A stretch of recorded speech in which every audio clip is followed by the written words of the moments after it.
personnes qui sont arrivées aux États-Unis par la frontière sud, c'est-à-dire entre le Mexique et les États-Unis, et qui ont fait une demande d'asile, ne qualifient pas forcément pour l'asile si elles sont arrivées aux États-Unis après le 11 mai 2023. Le gouvernement va considérer que vous êtes soumis à une règle d'exception qui fait que vous ne qualifiez pas pour l'asile, parce que soit vous n'avez pas demandé l'asile dans un autre pays, ou vous n'avez pas utilisé l'application CBP One, ou vous n'avez pas été victime de crimes entre le Mexique et les États-Unis.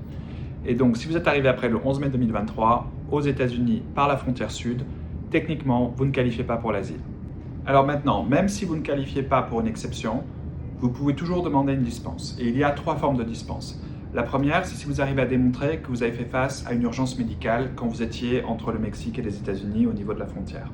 La deuxième, c'est si vous pouvez démontrer que vous avez fait face à une forme sévère de trafic d'êtres humains ou de traite.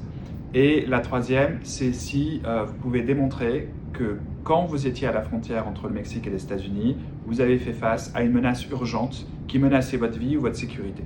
Tout n'est pas perdu, même si vous êtes arrivé après le 11 mai 2023.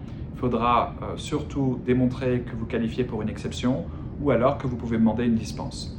Dans tous les cas, assurez-vous que votre asile a bien été fait et que vous ayez répondu à toutes les questions, car beaucoup de juges d'immigration essayent maintenant de terminer votre asile avant même d'aller à une audience au fond, simplement en raison de la règle d'inéligibilité à cause de votre date d'entrée.